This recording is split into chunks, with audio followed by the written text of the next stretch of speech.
오늘은 우리 교회의 창립 기념주일입니다. 동시에 또 어린이 주일 이렇게 기념되기도 합니다. 우리 교회가 1957년도 5월 5일날 어린이날 첫 모임을 가지고 예배가 시작됐기 때문에 어린이 주일과 함께 가고 있습니다. 어떤 의미에서 보면 창립주일은 어린이 주일과 의미가 통한다고 생각이 됩니다. 왜냐하면 거기에 소망이 있고 거기에 새로운 비전을 가질 수 있기 때문입니다. 그리고 교회 창립주일은 매년 계속 반복되면서 우리는 지난 시간 속에 이루신 하나님의 은혜에 감사하며 동시에 앞으로 이루어질 일들에 대한 비전, 소망을 가지고 우리는 예배하게 되지요. 그 예배한다는 것이 하나의 주기적으로 되어집니다. 1년 동안 했던 것 차곡 잘 쌓아놓고 또 한 해를 시작하는 것이 아니고 벗겨내야 될 것들은 벗겨내고 또 거기에 복되고 아름다운 것들을 가지고 발전시켜가는 이게 역사입니다. 그리고 그 발전되어가는 과정 속에 성도들에게 그 의미와 목적이 잘 맞는 것이 전통이 됩니다. 우리 동해제일장로교회의 역사 또 동해제일장로교회에 좋은 전통이 있는 그런 교회가 될 수 있기를 축복합니다. 여기에는 우리 선진 선배들의 신앙에 좋은 고백들이 있습니다. 66년 동안 그동안 수고한 우리 믿음의 선배들, 또 교회를 세우고 교회를 또 이루고 교회를 또 이렇게 유지하며 나아가는 하나님 앞에 쓰임받은 많은 일꾼들이 있습니다. 그들의 신앙 고백은 공통적으로 몇 가지로 요약할 수 있을 것 같습니다. 제가 그동안의 당회록과 우리 교회의 역사 책을 보면서 정리해놓은 첫 번째는 오직 하나님입니다. 오직 예수 그리스도와 하나님 중심으로 그에게 대한 신앙과 고백으로 그들은 지금까지 또 이렇게 역사를 만들어 왔던 것 같습니다. 두 번째는 교회입니다. 그 하나님과 예수 그리스도의 복음을 전파하기 위한 그러한 모임이 이곳에서 있기를 위하여 동해제일장로교회가 세워졌고 거기에 많은 성도들의 헌신이 있었습니다. 그들의 마지막 결론은 이것일 것입니다. 내가 어느 정도 하나님 앞에 쓰임을 받았는가. 그거로 기쁨이 되었고 그거로 만족이 되었을 것입니다. 우리 인생도 마찬가지 아니겠습니까? 가정에서는 우리 가족들을 위하여 내가 얼마나 쓰임 받았는가 라고 생각하는 것처럼 세상에서 교회에서 내가 하나님 앞에 어느 정도 쓰임 받았는가라는 것은 인생의 보람과 헛됨을 가르는 분기점이 될 수가 있습니다. 우리 성도들은 하나님 앞에 많은 쓰임을 받는 그런 성도들 될 수 있기를 바랍니다. 창립주일은 그런 의미를 가지고 있습니다. 기념주일로 지난 시간에 우리 한번 돌아보면서 이렇게 정리하고 또 앞으로 나가야 될 방향이 무엇일까라는 거죠. 그것이 주기적으로 되어진다는 거예요. 주기라는 말은 참 중요합니다. 세포, 우리 조직들도 마찬가지입니다. 어떤 세포 조직은 며칠 만에 생겼다가 없어지고 생겼다가 없어진다고 합니다. 어떤 거는 3일, 어떤 거는 몇 개월, 수개월, 어떤 건 7년까지도 간다고 합니다. 그러니까 7년 지난 다음에는 7년 전에 내 세포 조직은 없는 겁니다. 새로 만들어지고요. 장은 장대로, 간은 간대로, 허파는 이렇게 다 되겠죠. 세포 조직이 되어지는 거죠. 그 장기는 또 장기대로의 어떤 주기를 가지고 있죠. 주기를 가지고 있어서 어디가 아픈 사람, 의사 선생님들이 어떻게 진단할 때 보면 그 주기에 맞춰서 움직여줘야 되겠죠. 그래서 이거는 주기적으로 몇 개월 만에 새로 생성된다.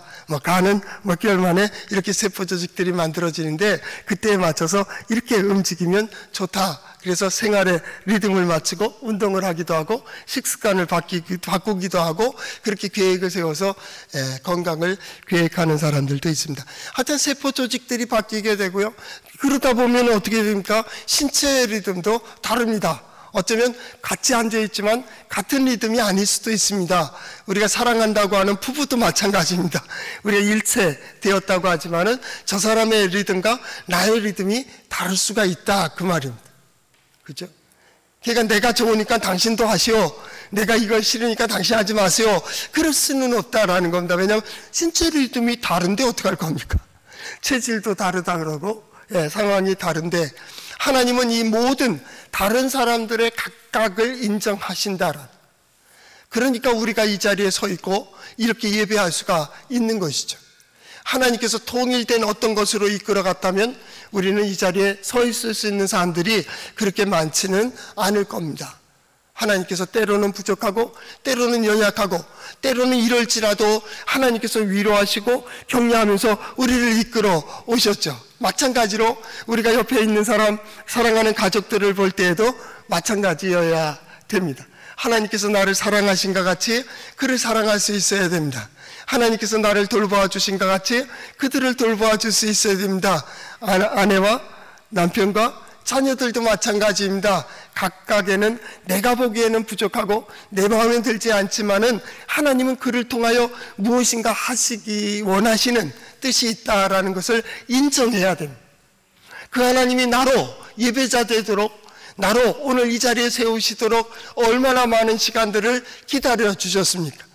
오늘 성경 말씀으로 표현한다면 위로하여 주시고 구속하여 주시고 인도하여 주심으로써 나를 이 자리까지 인도해 주신 것처럼 우리 또한 기다려줄 줄 알고 참아줄 줄 알고 격려할 줄 알고 위로하면서 이렇게 나가는 거죠.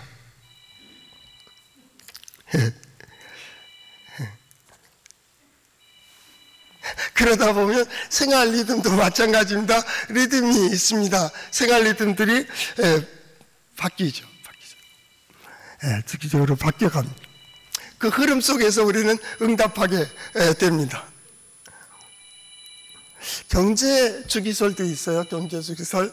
그것을 보면 4년 주기, 4년 주기설, 7년 주기설, 10년 주기설, 이런 설들이 있습니다. 그래서 그때마다 이렇게 경제의 어떤 흐름이 바뀌어가는 거죠.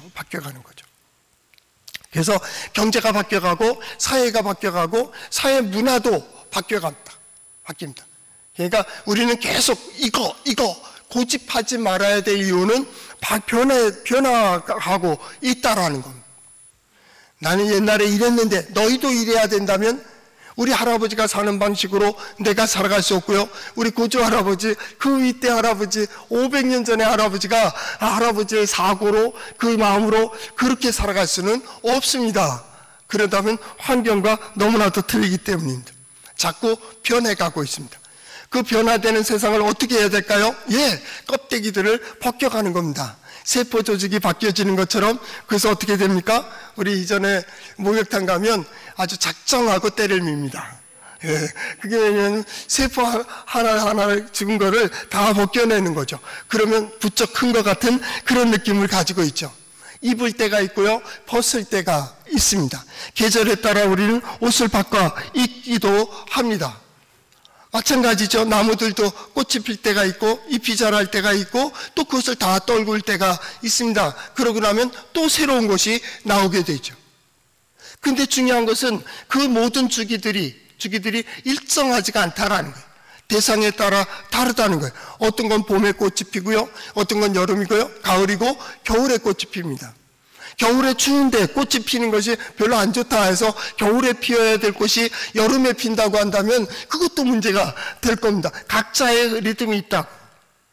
우리 신앙생활도 마찬가지입니다. 하나님께서 우리에게 주신 어떤 의미와 목적이 있다고요.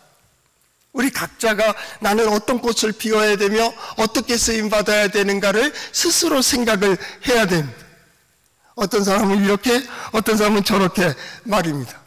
그것이 존재의 의미와 목적이 되겠죠. 우리 동해제일장로교회도 마찬가지입니다. 동해제일장로교회 그동안의 역사의 흐름 속에 벗겨내면 하나의 본질은 처음부터 지금까지 똑같은 고백을 해왔다, 그 말입니다. 성향도 비슷한 사람들이, 기질도 비슷한 사람들이 때로는 부딪히고 때로는 화가 나고 때로는 분노했지만은 그 분노하는 가운데서도 공통 과목이 있다고요. 공통 부분이 있어서 그걸 고백하는 거예요. 그것이 동해 제일장로교회입니다. 다른 교회에서 한다고 우리 교회에서 할 이유가 없습니다. 다른 교회 좋다고 우리도 좋다고 할 이유가 없습니다. 우리는 우리대로의 신앙을 고백하고 있기 때문입니다. 우리는 한 가지의 신앙을 가지고 있습니다. 뭔가 모르는 공통점을 가지고 있습니다. 가장 기본적으로는 하나님께 대한 하나님 중심입니다. 교회 중심입니다. 우리 교회에 속한 이들은 예배 중심입니다. 예배 중심인 사람들은 하나님의 뜻을 묻고 하나님의 말씀 중심으로 살아갑니다. 하나님께서 내게 통하여 나를 통하여 무엇을 이루실까 하는 기대를 가지고 살아간다. 동해 제1장로교에 속한 성도들은 반드시 내가 그 자리에 서겠다고 하는 하나님께서 이루시는 그날을 바라보며 살아가는 성도들입니다. 그렇다면 반드시 구원의 역사를 보는 우리 성도들 될 수 있기를 축복합니다. 이게 동해 제1장로교회가 나아가야 될 길입니다. 그것은 아주 중요한 우리의 신앙 고백이기도 합니다. 왜냐하면 삶의 원리를 여기서 배우기 때문입니다. 교회가 뭡니까? 하나님의 임재가 있는 곳입니다. 교회가 어느 곳입니까? 우리의 신앙의 고백이 있는 곳입니다. 우리는 이곳에서 하나님을 만났습니다. 이곳에서 하나님의 말씀을 들었습니다. 이곳에서 예수 그리스도의 복음을 알게 되었습니다. 예수 그리스도를 인하여 거듭났습니다. 하나님의 자녀가 되었습니다. 예배하는 자가 되어 하나님께 기도하는 자가 되었습니다. 하나님을 찬양하는 자가 되었습니다. 여기에 우리의 신앙의 고백이 있습니다. 그것이 교회입니다. 교회는 일반 집과 같습니다. 그러나 거기 담겨진 것이 다릅니다. 하나님을 담고 있고 말씀을 담고 있고 복음을 담고 있습니다. 그것이 교회입니다. 교회에 왜 모입니까? 하나님의 말씀, 하나님을 만나고 하나님의 복음을 듣기를 위한 겁니다. 성경은 모두 하나님의 말씀은 하나님께 주시는 복된 소식입니다. 구약 성경부터 역사를 보면 다 복음으로 계속 이어지고 있습니다. 하나님께서는 처음에 아벨을 통하여 하나님께 나아가는 법과 하나님을 섬기는 법을 하나님의 이 아벨을 통한 복음을 우리에게 들려주십니다. 이렇게 나가면 우리가 살 길이 있구나. 이렇게 되면 하나님을 만나겠구나. 에녹을 통하여 하나님의 복음을 들려주십니다. 어떻게 하나님과 동행하며 하나님과 동행하는 이들이 그 마지막이 어떠한가를 성경은 우리에게 들려주고 있습니다. 잡아. 세상의 모든 사람들은 그렇게 살아가지만 너희는 이렇게 살아감으로 하나님께서 그 마지막 죽음을 아름답게 했다라는 겁니다. 노아를 통한 복음도 마찬가지입니다. 세상 모든 사람들이 자기의 뜻대로 살아갔습니다. 그러나 노아는 그렇지 아니했습니다. 노아는 하나님의 말씀대로 살아갔습니다. 그는 하나님을 경외하며 하나님 앞에서 경건한 삶을 살았다고 성경은 증거해 주고 있습니다. 그 경건한 사람의 가장 중요한 것은 하나님의 은혜로 충만했습니다. 그는 하나님의 말씀대로 다 행했습니다.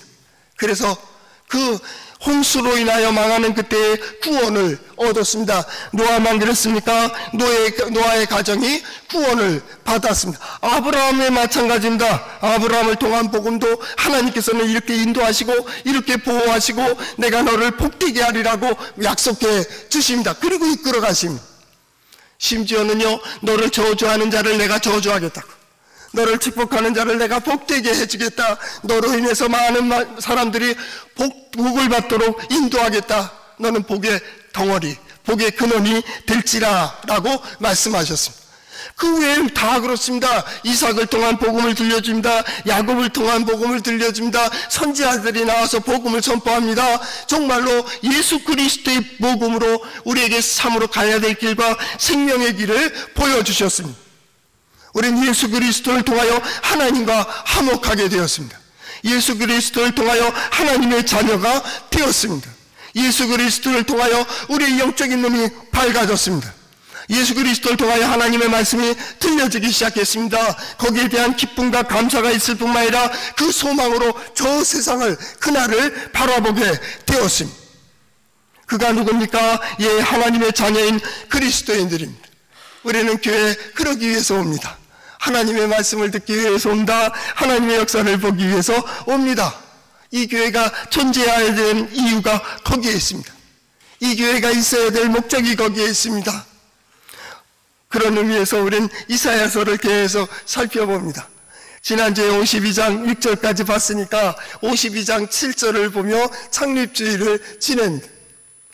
왜냐하면 하나님께서 그 말씀들을 통하여 이루시고자 하는 일이 있을 거라고 우리는 확신하기 때문입니다. 하나님께서 오늘 들려주시는 말씀 가운데에서 우리 성도들에게 주시는 좋은 복된 소식이 여러분의 마음을 감동시킬 수 있기를 축복합니다. 그 말씀이 어디에 있어요? 예, 성경에 있습니다. 한번 따라해 볼까요? 하나님의 말씀인 성경은 나의 신앙이요 나의 고백입니다. 주여 내게 무슨 말씀을 하려 하시나이까?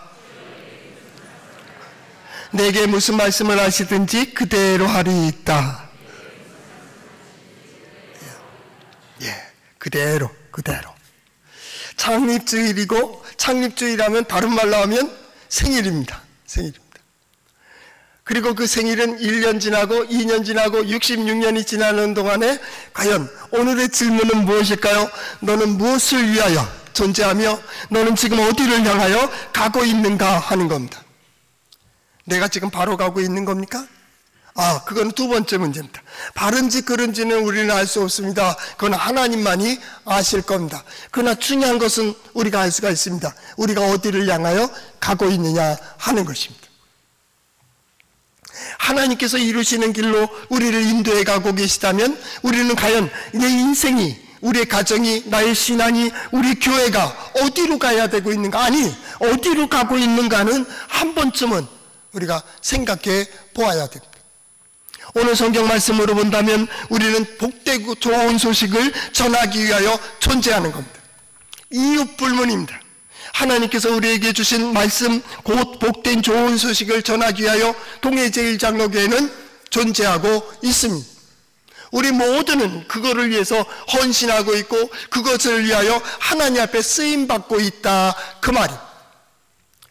그리고 중요한 것은 어디로 가고 있는가? 예, 하나님의 구원을 보기 위해서입니다. 반드시 그 자리에서 하나님께서 어떻게 역사하셨으며 어떻게 인도해 주셨는가를 보는 우리 성도들 될 수 있기를 바랍니다. 여기에 부가적으로 생각한다면 이 성전뜰만 밟아도 하나님을 만나는 역사가 있기를 바랍니다.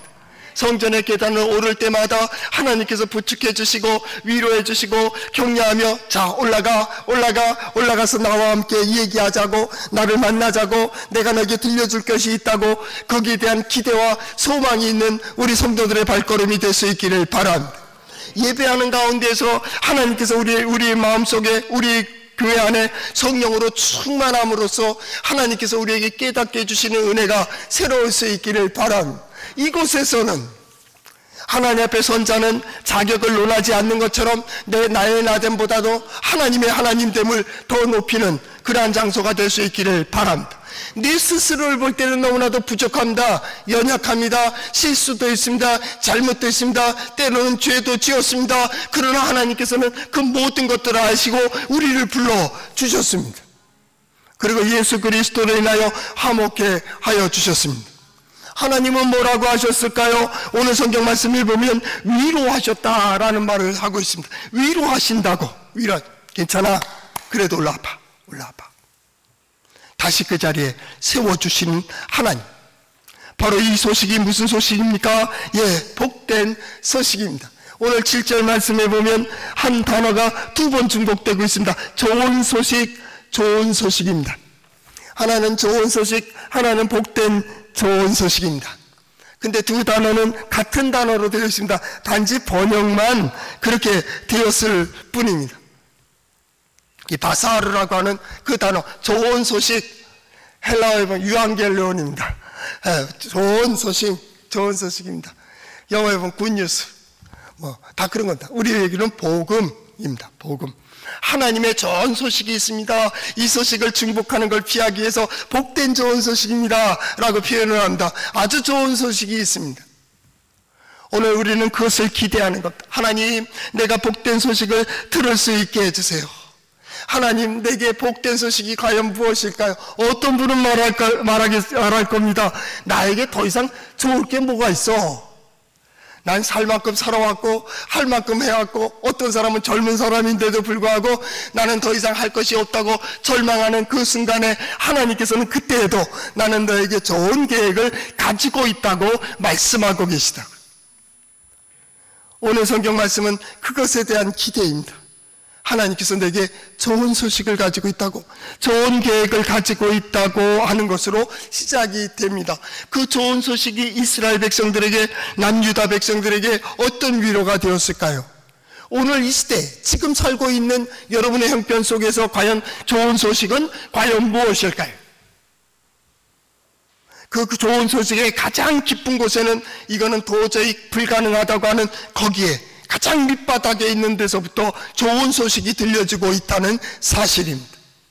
우린 더 이상 힘쓸 수도 없고 더 이상 어떤 것을 기대할 수 없는 절망의 상황 속에서, 아니 절망에 떨어져 있는 마지막 한가지 속에서 하나님 그 마지막 한 실오라기 속에서 빛을 비추고 계시다라는 거예요. 그건 놀라운 일입니다. 이기는 습관에 보면 이기는 사람은 1%의 확률을 가지고도 이긴다라는 말이 있습니다. 지는 사람은요, 그 반대겠죠. 99%의 승률을 가지고도 집니다. 왜 그럴까요? 하나님은 꺼져가는 심지를 끄지 아니하십니다. 상한 갈대를 그냥 잘라버리시질 않습니다. 거기 남은 부분을 통하여 다시 호호 불기도 하고 감싸주시기도 하고 하나님의 생명력을 부어넣어서 다시 살려내십니다. 나는 도저히 불가능하다고 생각했고 나는 도저히 갈 수 없는 길이었습니다. 기대하지 못하던 것들을 하나님은 이루어 놓으셨습니다. 그것이 하나님의 말씀입니다. 그래요. 이 말씀을 듣는 순간에도 들려지지 않는 자들은 내가 그런 일이 나에게 이루어질까 하는 그런 의문을 가질 수 있습니다. 예, 잘하셨습니다. 하나님의 말씀은 여러분 보고 이렇게 하라 저렇게 하라는 말씀이 아닙니다. 단지 들어두라는 거예요. 그래서 복음을 전하는 자의 산을 넘는 발이 어찌 그리 사랑스러운지 아름다운지입니다. 그는 보았습니다. 그는 들었습니다. 그는 깨달았습니다. 이 더 중요한 것은 그는 경험했습니다. 하나님의 역사를 경험한 그가 그 경험하지 못한 하나님의 백성들을 향하여 마지막으로 부르짖으며 마지막 하나님을 바라고 기대하는 그 백성들이 간절히 기다리고 있는 그곳을 향하여 달려간다고 생각해 보십시오. 나는 보았다고. 하나님이 지금 저기서부터 역사해 오고 계시다고, 저기서부터 풀어오고 계시다고, 하나님께서 이렇게 인도해 주신다고 그 발걸음을, 그 마음을 가지고 흥분된 마음으로 산을 넘고 골짜기를 지나고 광야를 지나고 다시 산을 올라가며 그 백성들의 기다림 속에 빨리라도 한시라도 빨리 전하려고 하는 그 사람의 발걸음은 아마 공중에 떠 있을 겁니다. 성경은 이렇게 얘기한다. 그 산을 넘는 발이 어찌 그리 아름다운가. 여러분, 이전에 보면 부모님들 어려울 때죠. 지금은 뭐 먹을 게 풍요롭지만 과일을 사가지고 혹은 떡을 사가지고 이걸 자녀들에게 줄 때 부모님도 어떻게 합니까? 치마에 어떤 아버님들은 이렇게 신문지에 싸가지고 집으로 돌아오는 것을 상상해 보십시오. 어떻게 됩니까? 좀 더 빨리 가서 이걸 우리 가족들에게 보여줘야지, 가족들에게 먹여야지 할 때 그 아버지, 부모, 어머니의 마음은 어땠을까요? 흥분되어 있는 마음입니다. 그 발걸음은 정정정거리며 빨리 걸어가면서 빨리라도 갖다 주고 아이들이 잠들지 않았기를 바라면서 들어갔을 것입니다. 그 발걸음, 그 마음이 어찌 아름답지 않겠습니까? 어떤 학생들은 시험 성적을 받을 때, 좋은 성적을 받았을 때 엄마, 아빠에게 보여주기 위해서 얼마나 달려가겠습니까? 엄마, 아빠 이 성적표를 보세요 라고 하기 위해서 달려가는 그 발걸음들은 막 발걸음이 제대로 띄어지지 않을 겁니다. 어떤 때는 보여주고 싶지 않을 때도 있지만 말입니다. 그래서 보여줄 때 이게 얼마나 마음이 좋았겠습니까? 어떤 분꾼들은 그 일하고 품삯을 받아가지고 이것을 가족들에게 식량을 사도록 생활비하도록 갖다 주기 위하여 달려오는 그 월급날에 그 발걸음이 얼마나 흐뭇했겠습니까? 그러나 이것은 더 비교가 되질 않습니다. 어떤 수고에 의한 대가가 아니기 때문입니다. 하나님께서는 우리에게 큰 계획을 가지고 계시고 우리는 한치 앞을 바라볼 수 없는 눈은 떠 있지만 소경과 같고 귀는 있지만은 듣지 못하는 그런 귀머거리가 되어 있는 이 현실 속에서 하나님은 계속 우리의 마음을 두드리시며 지금도 역사하고 계시다고, 지금도 함께하고 있다고, 자, 눈 떠서 보라고 하는 하나님의 음성이 우리에게 들려진다고 생각해 보십시오. 그것을 전도자들을 통하여, 때로는 선포자들을 통하여, 선지자들을 통하여, 어떤 하나님의 사람들을 통하여 선포하고 계시는 겁니다. 자, 들어도 그 기다리던 하나님의 백성들이 그 역사의 소리를 듣게 될 때에 그 마음이 열려지며 무엇인가를 깨닫게 되고, 이 깨달아지고 눈이 열려지면 길이 보이게 되어 있습니다. 우리는 그 길을 가는 겁니다. 우리는 모릅니다. 이 일을 감히 이룰 수가 있겠습니까? 다 끝났다고 생각했고 다 절망한다고 생각하는 그 자리에서부터 하나님은 무언가 새로운 것을 시작하고 계시다라는 거예요. 그 하나님을 성경은 뭐라고 했냐면 전능하신 하나님입니다. 우리 하나님은 능력이 있으시다라는, 우리 하나님은 전능하시다라는 거예요. 그 하나님은 다양한 방법으로 우리를 구원하시는데 우리는 도저히 불가능하다고, 우리는 계획하지도 못하고 상상하지도 못한 놀라운 힘으로 우리에게 역사하고 계시다고 하는, 다 놀라울 뿐이다. 놀라울 뿐. 이게 뭐예요? 경외입니다. 하나님의 능력과 하나님의 지혜에 우리는 놀랄 뿐입니다. 그리고 어떻게 됩니까? 그러면 길이 보여지는 겁니다. 길이 보여지는 겁니다. 우리는 그 길에 가는 거죠. 단지 서야 될 자리에 선 것뿐이고 해야 될 일을 하는 겁니다. 그 복된 소식은 어떤 소식이었습니까? 두 가지를 얘기하고 있습니다. 7절 말씀에 보면 평화의 소식입니다. 또 하나는 구원의 소식입니다. 둘 다 불가능합니다. 한때 성경을 보면서 저는 그렇게 생각한 적이 있습니다. 하나님 꿈도 야무지시다. 이걸 다 우리가 어떻게 지킬 수가 있겠습니까? 율법서를 보며 그랬고, 잠언서를 읽으며 그랬고, 전도서를 읽으며 그럴 때가 있었습니다. 꿈도 야무지시다. 그런데 하물며 평화의 소식이 전파될 때 그 평화가 어떻게 이루어지리라고 기대할 수가 있겠습니까? 이 혼란하고 어수선한 오늘의 현실 속에서도 마찬가지입니다. 어렵고 힘든 오늘의 나의 상황도 마찬가지입니다. 평화가 뭡니까? 하나님의 뜻대로 나아가는 것입니다. 하나님의 뜻대로 실행되는 것입니다. 하나님이 열어놓으신 길을 걸어가는 겁니다. 하나님께서 들려주신 대로 결단하는 겁니다. 하나님께서 보여주시는 대로 나아가는 것이죠. 그게 평화, 샬롬이라는 겁니다. 샬롬. 과연 그럴 수 있습니까? 저는 그렇게 얘기하고 싶습니다. 아니요, 불가능합니다. 하나님이 아무리 들려줘도 우리는 불가능합니다. 하나님께서 아무리 역사해도 나는 불가능합니다. 도저히 나는 벗어날 길이 없습니다 라고 얘기할 수밖에 없습니다. 평화? 이전에는 바랬죠.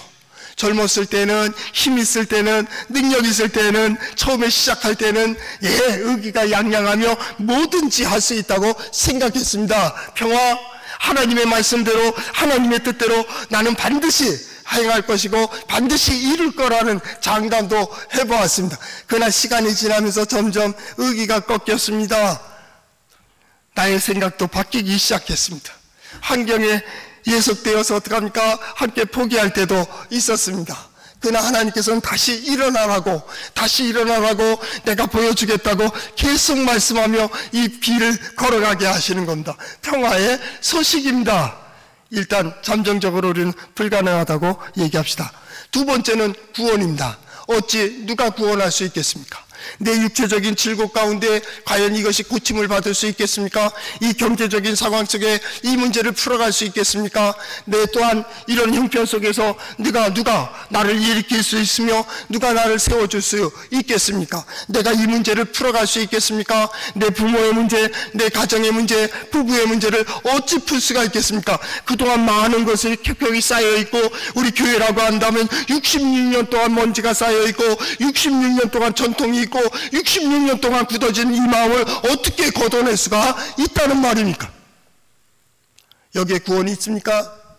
아니요. 저는 불가능하다고 봅니다. 평화도 불가능합니다. 구원도 불가능합니다. 그런데 또 하나의 말씀이 있습니다. 그것이 뭡니까? 평화를 공포하고 구원을 공포하며 시온을 향하여 이르기를, 시온은 다 불가능하다고 얘기하고 있습니다. 바벨론 때문에 불가능하고 페르시아 때문에 불가능했고, 이전에 아수르 때문에 불가능했고, 애굽 때문에 불가능했고, 불가능의 삶을 산, 실패의 삶을 산 자는 결국은 실패할 수밖에 없는, 우리는 포기할 수밖에 없습니다 하는데, 그때 전도자는 말하기를 이것이 복된 소식이라고, 평화의 소식, 구원의 소식에 대하여 뭐라고 얘기합니까? 내 하나님이 통치하신다. 내 하나님이 통치하신다는 거예요. 내 하나님이 이루어주시고, 내 하나님이 보호하시고, 내 하나님이 인도하시고, 내 하나님이 역사하셔서 반드시 이루신다는 거예요. 구원의 역사가 어디로부터 와요? 예, 하나님으로부터 온다는 거예요. 평화의 소식이 어디로부터 와요? 하나님으로부터 온다는 거예요. 오늘 우리는 그렇게 고백해야 됩니다. 나는 불가능한다. 나는 도저히 교회 갈 수도 없습니다. 예, 내 문제만 빼놓고 교회 문제는 잘 될 겁니다. 내 문제만 빼놓고 옆 사람 이 사람에게는 될 것입니다 라고 고백하는 것이 솔직한. 그럼에도 불구하고 전도자는 뭐라고 얘기합니까? 하나님께서 너를 통하여 역사하신다는 거예요. 그러면 우리는 다시 반문해야 된다. 하나님, 그렇다면 내가 이 문제를 통하여 하나님의 역사를 볼 수 있게 해주세요. 이 일을 통하여 하나님의 능력을 볼 수 있게 해주세요. 이 일을 통하여 하나님 살아계신가, 하나님 역사하심을 볼 수 있게 해달라고 우리는 기도할 수밖에 없습니다. 믿지는 못하지만 인정할 수밖에 없는 하나님의 역사를 알기 때문에, 나는 믿지는 못하지만 하나님 능력이 있다는 걸 알기 때문에, 나는 도저히 계획할 수 없지만 하나님께서 인도해 가심을 알고 있기 때문에, 하나님, 이 일을 통해서 나를 보여주세요. 그리고 반드시 그 자리에 서는 우리 성도들 될 수 있기를 바랍니다. 이 소식을 가지고 오는 발걸음이 어찌 그리 아름답습니까? 아름답지 않겠습니까? 예, 아름답습니다. 5월 우리 교회가 창립된 기념달입니다. 5월 달이면 뭐든지 해도 된다라는 말이 있습니다.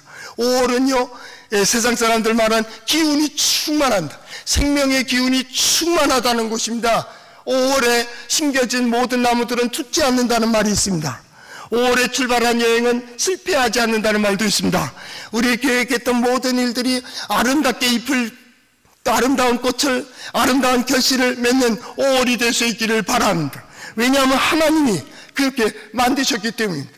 땅의 주기도 만드셨습니다. 하늘의 주기도 만들었습니다. 이전에는 여기는 농사짓을 수 없는 땅이었습니다. 그러나 땅이 변하고 있습니다. 주기적으로 변한다. 영원히 여기서 농사 짓겠습니까? 아니요. 그 땅이 언젠가는 황폐해질 것이고, 황폐했던 땅이 기름지게 될 것입니다. 이것은 땅의 주기입니다. 우리는 그것을 예측할 수가 없습니다. 그것은 하나님께서 만드신 법칙이기 때문입니다. 그러나 하나님께서는 그때그때마다 세워주시고 그때그때마다 인도해 주심으로 어떻게 됩니까? 예, 구원을 반드시 이루도록 하십니다. 그것을 바로 8절 하반절 말씀에 그들의 눈이 마주 보리로다. 그들의 눈이 어떻게 해요? 예, 하나님께서 임하시고 하나님께서 역사하시는 것을 보게 될 것이다 라는 말이에요. 그런데 더 중요한 게 있습니다. 9절 말씀에 보면 너 예루살렘의 황폐한 곳들아 기쁜 소리를 내어 함께 노래할지어다. 이는 여호와께서 그의 백성을 위로하셨고 예루살렘을 구속하셨습니다. 9절입니다. 어떤 곳이요? 황폐한 곳들아, 그 말입니다. 황폐한 곳에 소망이 있습니까? 없습니다. 근데 그들에게 뭐라고 얘기합니까? 일어나서 기쁜 소리를 내어 함께 노래하라고 얘기합니다. 뭐라고 고백하라고 합니까? 예, 여호와께서 그 백성들을 위로하셨고 예루살렘을 구속하셨다, 그 말입니다. 왜 위로하십니까? 그들의 마음이 실망했기 때문입니다. 그들의 마음이 절망했습니다. 그들의 마음이 상처를 받고 있습니다. 그들이 아무것도 기대할 수가 없습니다. 그러니까 위로가 필요합니다. 왜 용서가 필요합니까? 잘못했기 때문입니다. 실수하기 때문입니다. 죄를 지었기 때문입니다. 성경은 용서를 얘기하고 있습니다. 우리는 그 용서를 믿고 위로를 믿고 있으면서도 불구하고 실수하지 말아야 되며, 잘못하지 말아야 되며, 상처받지 말아야 되며, 실망하지 말아야 되며, 낙심하지 말아야 된다고 자신을 속이고 있고 자녀들을 속이고 있다, 그 말입니다. 우리 성도들을 보십시오. 주일날 하나님께 예배하기 위하여 가장 아름다운 모습으로, 깨끗한 모습으로 단정하여 예배당에 올라왔습니다. 그러나 한꺼풀만 벗겨볼까요? 그 마음을 얼마나 상처받고 있습니까? 세상에서 얼마나 힘든 일을 걸어가고 있습니까? 그리고 그들이 가지고 있는 문제들은 도저히 풀 수 없는 문제를 가지고 하나님께 나와 단지 예배한 것으로 위로받고 돌아가는 우리 성도들의 모습에 무슨 희망이 있겠습니까? 그런데 옆에 앉아있는 사람이 쿡 찔른다고 하면 그 상처는 얼마나 힘들겠습니까? 거기에 대한 지적을 한다면 그 상처는 다시 덧나지 않겠습니까? 그러나 거기에 하나님께서 함께 하시고 하나님께서 위로하신다는 말은 그 상처를 알고 있다라는 겁니다. 위로가 뭡니까? 가까이 오셔서 어깨를 나란히 하며 내가 너를 안다라는 겁니다. 누가 위로하십니까? 하나님께서 위로하시는 겁니다. 저는 바라기를 성전에 올라오는 모든 성도들이, 하나님께 예배하는 성도들이 하나님으로부터 위로를 받을 수 있기를 바랍니다. 그 위로의 가장 큰 힘이 뭡니까? 내가 너와 함께 한다는 겁니다. 가장 큰 위로가 뭡니까? 내가 너를 도우리라는 겁니다. 내가 너를 알고 있다라는 겁니다. 너의 약점도 알고 장점도 아는 하나님께서 우리를 인도해 가시고, 인도해 가시면서 내가 반드시 보여주겠다. 이것이 동해 제1장로교의 신앙 고백입니다.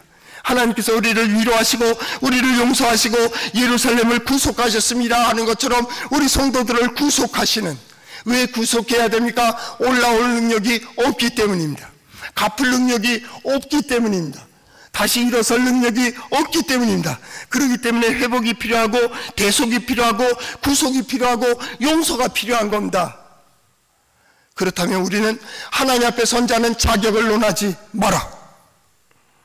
환경을 얘기하지 마십시오. 상황을 얘기하지 마십시오. 올라올 때까지는 생각했다 할지라도 지금 이 자리에서는 오직 하나님께서 함께 해주신다면, 하나님께서 인도해 주신다면 내 모든 것들이 회복될 줄로 믿습니다. 이것이 우리의 신앙입니다. 그래서 성도들이 어떻게 됩니까? 성도들만 회복됩니까? 그에게 속한 이스라엘이, 그에게 속한 가족들이, 그에게 속한 어떤 이웃들이 회복되는 것을 보게 될 것입니다. 오늘 성경 말씀 10절 하반절에 모두 우리 하나님의 구원을 보았도다. 이 말씀의 흐름으로 보면 보리라 라고 가야 되는데 보았다고 얘기하고 있습니다. 왜 과거형을 취했을까요? 그것은 변함없는 확신 때문입니다. 변함없는 약속 혹은 변함없는 확신에 대해서 히브리인의 그 어법은 과거형으로 딱 치부해버립니다. 내가 믿으면 구원을 얻었고 합니다. 구원을 얻을 것이다, 그렇게 가지 않습니다. 하나님을 믿고 하나님을 따르는 자는 반드시 구원되기 때문입니다. 오늘 성경 말씀도 마찬가지입니다. 모두 우리 하나님의 구원을 보았도다. 그렇죠? 여러분이 구원받는 것을 보면 하나님 살아계시다, 제가 믿는 하나님이 저들을 도왔다고, 하늘이 도왔다고 하기도 하고 하나님이 도우셨다고 할 것입니다. 하나님 능력이 있다, 하나님 지혜롭다, 저 사람을 보니까 저 가정이, 저 가족들이, 저 자녀손들이 되어지는 걸 보니 하나님께서 복과 은혜를 베풀어 주셨다고 고백하게 될 것입니다. 열방이 보게 될 것입니다. 그들 모두도 하나님의 뜻에 순종하며 이제 하나님을 의지하며 경외하며 경건하게 이 시대를 살아가기로 결단할 수도 있을 것입니다. 무엇보다도 중요한 것은 우리가 거기에 하나님 앞에 쓰임을 받고 있다라는 것. 우리 동해 제1장로교회와 우리 성도들이 여기에 쓰임받는 우리 성도들 될 수 있기를 축복합니다.